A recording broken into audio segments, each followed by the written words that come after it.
May 30th, the day first recognized as Decoration Day after the Civil War, it is fitting that we honor the 60 Civil War veterans buried here in the cemetery.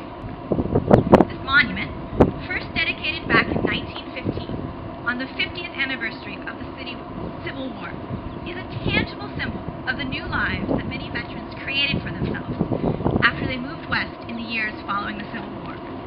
In all, more than 20,000 veterans eventually moved to live in Oregon.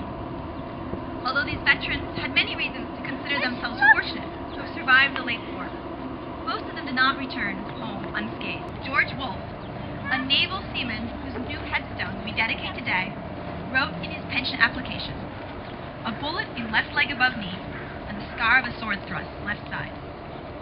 In response to a question about his occupation, not able to follow any active occupation, waiting for the last roll call.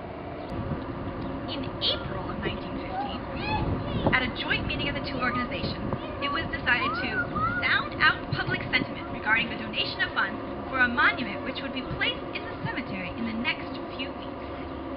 Ultimately, the Evening Record, a short-lived evening edition of a local newspaper, provided most of the funds for the construction of the monument.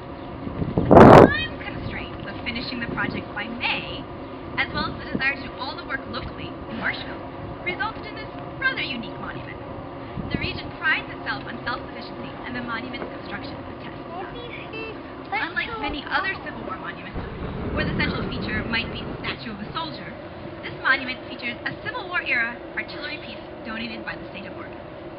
When the 1861 3-inch ordnance rifle arrived in Marshfield the Wednesday before Memorial Day without a field carriage, the veterans scrambled to get the monument finished in time.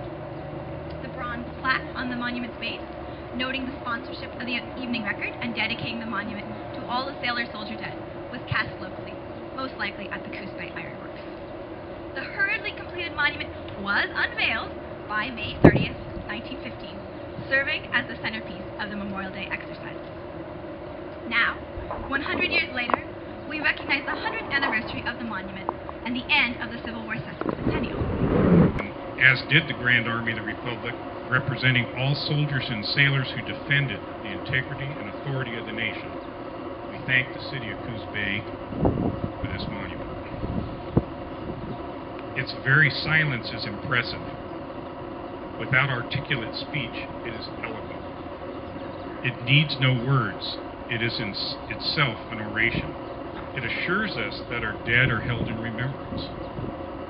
Those dead who gave their lives for the security of the citizens and the union of the states. It is significant of brave and loyal obedience to the command of the nation, always and everywhere. Since the obligations of citizenship are not restricted to time or place, or to the conflict of arms, it gives encouragement to the future. Since the recognition and approval it gives of patriotic fidelity and heroism will be an incentive for the display of public valor and virtue in all coming time. And now, O God, bless thou this memorial. Bless it, O God, in honor of mothers who bade their sons do brave deeds, in honor of wives who wept for husbands who should never come back again, in honor of children whose heritage is their fallen father's heroic name, in honor of men and women who ministered to the hurt and to the dying.